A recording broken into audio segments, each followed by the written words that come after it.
Brian. Howard. All right. Have you kids heard the night before Christmas? You ever heard that story? Yes. Okay. I have one, but it's a different version. You want to hear it? Be careful. Yes.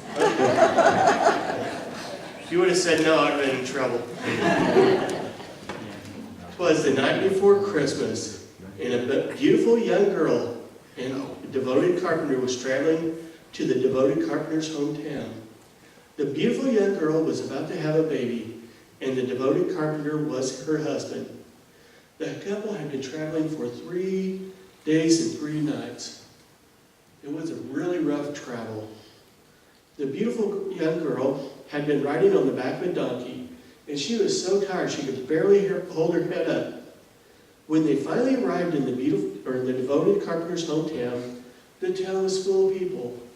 And you know what? They didn't have hotels and motels back then. So they had to find a place to stay. So the beautiful young girl and devoted carpenter ended up staying in a stable.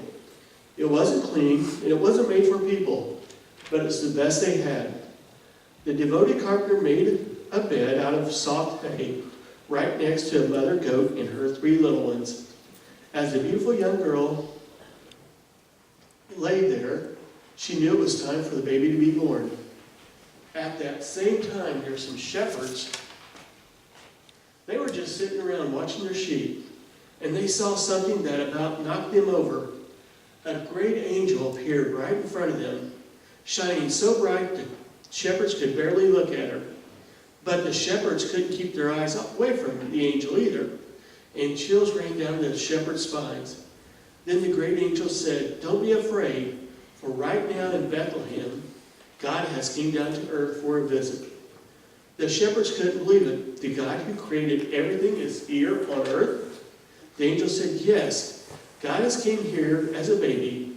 He will be in a stable with animals, and he will give everyone a gift, and the world will never be the same." As soon as the great angel said that, the whole sky was full of great angels, and it was so bright, it looked like the moon had exploded. All the angels started singing, and it was like a rock concert with the volume turned all the way up. It was time for God to come for a visit, because God can do anything. And after tonight, the world will never be the same again. Back at the stable, the baby who is going to change the world lay fast asleep in the beautiful young girl's arms. The cows he created watched him sleep. Up in the rafters, the doves that he put feathers on watched him sleep. The donkey he created watched him sleep. The devoted carpenter, as he cared for the beautiful young girl, watched him sleep. The carpenter thought to himself, "After tonight, the world will never be the same, because God decided to come for a visit." That's a neat story, huh? Do you know who the beautiful young girl was? You remember her name? Mary. Do you remember the devoted carpenter's name? Joseph. All right. And we all know who the baby that came to change the world. And that's exactly what he did. He changed the world for all of us. Amen. Let's go to prayer.